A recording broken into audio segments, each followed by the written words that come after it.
Mausok na balita, dito muna tayo kay Jericho Rosales and Janine Gutierrez. Gaano nga ba katotoo na ispatan ng mga netizens na kung saan magkasama ang dalawa?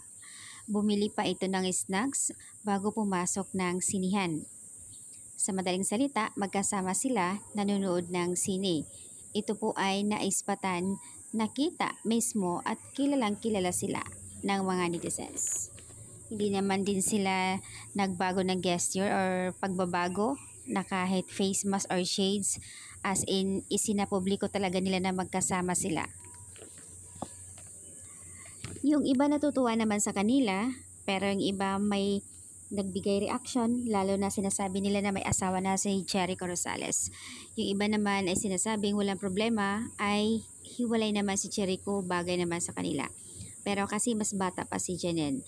Pero hindi natin masasabi kung yung pagsama nila sa loob ng sinihan, kung kaibigan lang or whatever. Alam mo naman dito sa atin kapag magkasama lalo na dalawa lang, syempre, ang iisipan ng tao talaga na may something panliligaw. Wala naman daw problema at lalo single naman si Janine. So tama pala hinala ng karamihan na hindi sila nagiging, kumbaga wala silang relasyon ni Paolo Avellino. Kasi nga kung mayroon, hindi siguro naman basta-basta ay sumama naman si Janine kay Jericho sa sinihan na dalawa lang sila, di ba? So tama pala sinabi ni OG Diaz na hindi naging sila ni Paolo Avellino at Janine Gutierrez. Iisang talent manager lang sila. Ayon sa comment, nakaka-happy naman kung ganon. Bagay naman sila, both single.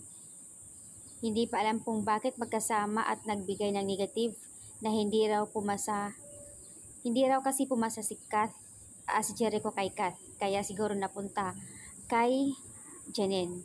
Pero naman kasi si Kath, mas nauna pa nanliligaw si Aldin, kaya hindi pumasa. So ayan, enjoy lang mga idol ayon sa comment. Parehas naman kayo malaya at walang problema. Ang tanong lang dito ng iba is, married si Jericho at wala ng problema kay Janine, single. Masaya naman yung iba dahil malaya si Janine at sa wakas i-enjoy niya ang sarili niya.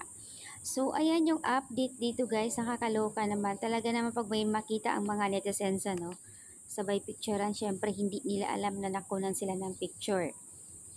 Ang iba naman happy para sa kanilang dalawa. But anyways, kung ano man ang ugnayan sa dalawa, magiging masaya ang lahat, lalo na sa mga Paunin fans na laging nakaabang sa kay Janine. At syempre, alam ninyo siguro ngayon na single talaga si Janine.